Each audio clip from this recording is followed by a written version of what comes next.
দেবলীনাকে ধরা পড়ে যাওয়ার হাত থেকে বাঁচাতে গিয়ে এবার রীতিমতো নিজেই ফেঁসে যেতে শুরু করে দিল মেঘা। হ্যাঁ বন্ধুরা, ভিডিওতে লাইক দিয়ে দেখতে থাকুন। ঘটনাস্থলে হঠাৎ করেই মেঘার উপস্থিত হওয়া এবং তার পরবর্তীতে কিডন্যাপারকে সেখান থেকে পালাতে সাহায্য করা, সম্পূর্ণটা মিলিয়ে যখন কিনা মেঘা এক পর্যায়ে ইন্দ্রাণী গাঙ্গুলি সন্দেহের তালিকায় চলে আসে, ঠিক সেই সময় বাড়ি ফেরা মাত্রই ইন্দ্রাণী গাঙ্গুলি যখন মেঘাকে বলতে থাকে যে দাঁড়াও 1 মিনিট মেঘা, আমার তোমার সঙ্গে কিছু কথা আছে, তুমি আমাকে একটা কথা বলো তো সর্বপ্রথম, যে কুসুম যখন কিনা এই সমস্ত সত্যটা আমার কিডন্যাপিং সম্পর্কে জানতে পারে, তার পরবর্তীতে আয়ুষ তোমাকে কুসুম কী বলেছিল, মানে তোমাদের প্ল্যানটা ঠিক কী ছিল? ঠিক সেই সময় আয়ুষ যখন বলতে থাকে যে মা, আমাদের যখন কিনা এই সমস্ত প্ল্যানিং প্লটিং হয়েছিল, কুসুম যখন আমাদেরকে দিক নির্দেশনা দিয়েছিল এবং বলেছিল যে আমি যাতে কুসুমের ছদ্মবেশ ধারণ করে অনুশ্রীকে সেখানে নিয়ে যাই এবং অনুশ্রীকে সেখানে লাশ বানিয়ে যাতে আমি সেই কিডন্যাপারের হাতে হ্যান্ড ওভার করি, ঠিক ততটুকুই আমাদের প্ল্যান ছিল। এবং তার পরবর্তীতে সেখানে পরিস্থিতির প্রেক্ষাপটে যা ঘটেছে সেটা তো তুমি নিজেই সাক্ষী ছিল। অন্যদিকে টনি গাঙ্গুলি বলতে থাকে যে এই সমস্ত গোটা জিনিসটার ভেতরে কি কোনো মতে সেখানে মেঘা তুমি উপস্থিত ছিলে? ঠিক সেই সময় মেঘা বলতে থাকে যে না মনি।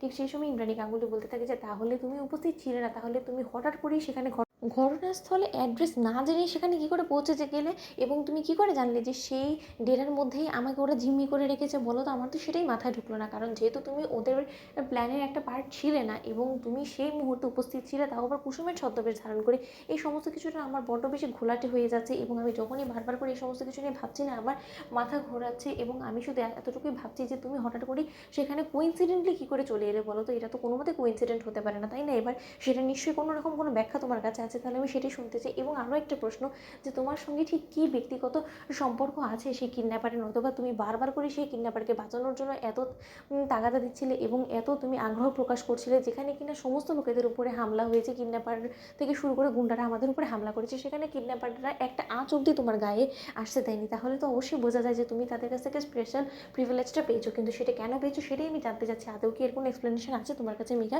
ঠিক সেই সময় কুসুম বলতে থাকে যে আমি বলতে পারবো দেবীমা। অন্যদিকে কুসুমের সেখানে উপস্থিত হওয়া মাত্রই ইন্দ্রাণী গাঙ্গুলি বলতে থাকে যে কুসুম তুমি চলে এসেছো। অন্যদিকে মেঘা যখন বলতে থাকে যে কুসুম তুমি কী করে জানবে বলো তো, যেখানে কিনা আমি এই ব্যাপারটা বুঝে উঠতে পারছি না যে মুনি আমাকে কেন সন্দেহ করছে, সে জায়গায় তুমি আমার হয়ে কী করে বা জবাব দিবে বলো তো? ও আচ্ছা, বুঝতে পেরেছি, এখন মনির সামনে আমাকে খারাপ সাজানোর জন্য তুমি কিছু একটা বানিয়ে বলে দেবে এবং ভুলভাল করে মনির চোখে আমাকে সন্দেহভাজন বলে তৈরি করে তুমি আমাকে শাস্তির আওতায় আনার চেষ্টা করবে। কিন্তু এই সমস্ত কিছু করে তুমি কোনো মতে এত সহজে পার পাবে না। এবং মনি, আমি তোমাকে একটা কথা বলে রাখছি, আমি যখন কিনা বাড়িতে আসি তখনই আমি জানতে পারি যে তোমার কিডন্যাপিং হয়েছে এবং তার পাশাপাশি আমাকে রীতিমতো ছোটো আন্টি আমাকে সমস্ত কিছু জানায় এবং তার থেকে আমি অ্যাড্রেসটা নিয়ে সেখানে পৌঁছে। অন্যদিকে মীনাক্ষী যখন কিনা ঠাস করে সেখানে বলে বসে যে না তো, কোনো মতেই তো মেঘা আমি তোমাকে কোনো অ্যাড্রেস বলিনি। আরে আমি অ্যাড্রেস বলবোই কী করে? আমি তো যেখানে কিনা অ্যাড্রেস সম্পর্কে কোনো কিছু জানি না, আমি শুধু ওদের প্ল্যান সম্পর্কে জানি যে ওরা অনুশ্রীকে লাশ সাজিয়ে সেখানে নিয়ে যাচ্ছে। এর থেকে বেশি কিছু তো আমারও জানা ছিল না। তো বন্ধুরা, লাইক কমেন্ট শেয়ার করো, সাবস্ক্রাইব করতে ভুলো না।